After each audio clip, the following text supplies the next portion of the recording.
Before we move on to page 26 and 27 for today's reading, I just wanted to do a quick recap. So if you're playing this and maybe it's been a couple days.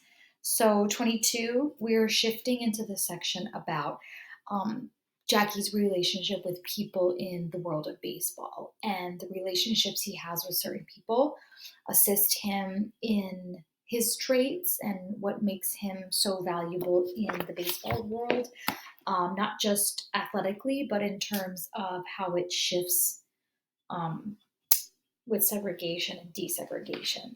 So 22 and 23, we learned about the Negro League and how that differs and how they were separated and how pay was not the same.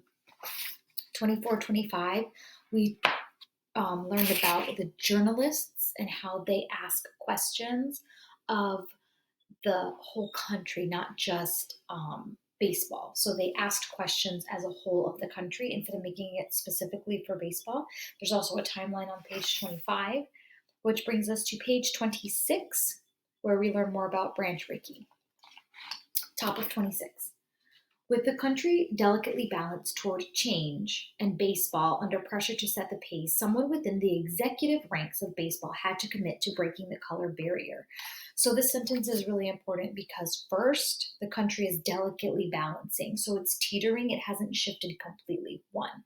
Two, somebody on the executive rank, that means somebody high up, that means somebody who can Jackie might be the face of the change, but somebody up there has to convince the people that run baseball. A couple of baseball owners had tried to be pioneers before 1945, but were unsuccessful. Then, with exquisite timing, Branch Rickey, a president and general manager of the Brooklyn Dodgers, stepped forward. He was just the man for the job. And this is part of our objective for today, being able to explain why he's just the man for the job. Paragraph 2. Wesley Branch Rickey was born on December 20th, 1881 in Stockdale, Ohio. He played baseball as a young boy in the Ohio countryside. Rickey attended Ohio Wesleyan University. Summers, he helped support himself by playing semi-pro baseball. Even as a young man, Branch Rickey had strong values and firm beliefs. So this would go good with our post-its because we are post-iting things and traits about Branch. Branch Rickey had strong values and firm beliefs. For example, while a student at Ohio Wesleyan, he began playing Major League Baseball for the Cincinnati Reds. He refused to play games on Sundays because it was against his religious principles. Rickey was released from the team for taking this stand. From that point on, he had a clause written into all of his baseball contracts stating he did not have to report to the ballpark on Sundays.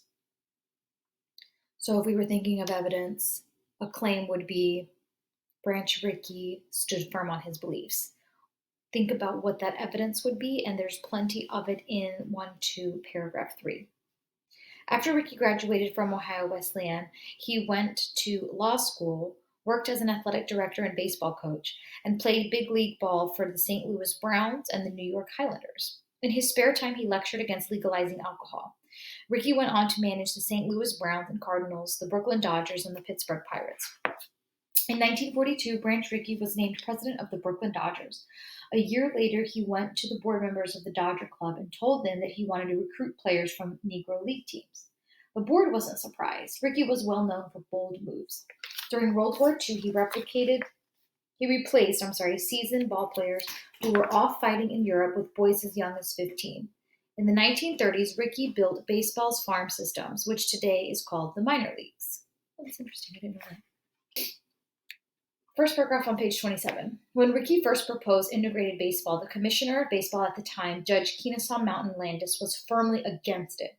Landis died on November 24, 1944, and the new commissioner, A.B. Happy Chandler, took the opposite position and said, "I don't believe in barring Negroes from baseball just because they are Negroes." Branch Rickey agreed. So there's a lot going into play here. One, you need somebody in the executive realm. You need the owner of a team. You need a general manager, you need somebody high up. Then you need like-minded people or somebody that you can really work with and have those real discussions with to change things. So these are like-minded people. They were looking around them and noticed the need for change, and they wanted to be a part of that change. There were two basic reasons why Branch Rickey wanted to break baseball's color line. First, he deeply believed in equality and thought it was unfair to keep black ball players out of the major leagues. And second, he wanted to build the strongest team that would win games and excite fans. So when you're looking at building the best team, nobody cares what the players look like. You want to be the best, that's your athleticism, that's your skill. That's how are you in baseball. Rickey knew that the talent pool in the Negro Leagues was too tempting for a smart businessman to ignore. Branch Rickey took a year preparing to bring black ball players into the major leagues. He knew that success depended on finding the man who'd be right on and off the field. Rickey studied the field using scouts to explore the pool of players. There were many Negro League players who were well-known and proven professional baseball players. Players such as Satchel Paige and Josh Gibson certainly headed the list provided by Mr. Rickey's scouts. Branch Rickey studied the reports, listened to the scouts, and talked with black sports writers. The university agreed my father not only had the ability to play on a major league level, so there's the skill, but was the right man to pioneer the integration of Major League Baseball. There's that person. Still, Rickey's decision was not an easy one. So what was it that really swayed him? What convinced him to take the risk with Jackie Robinson?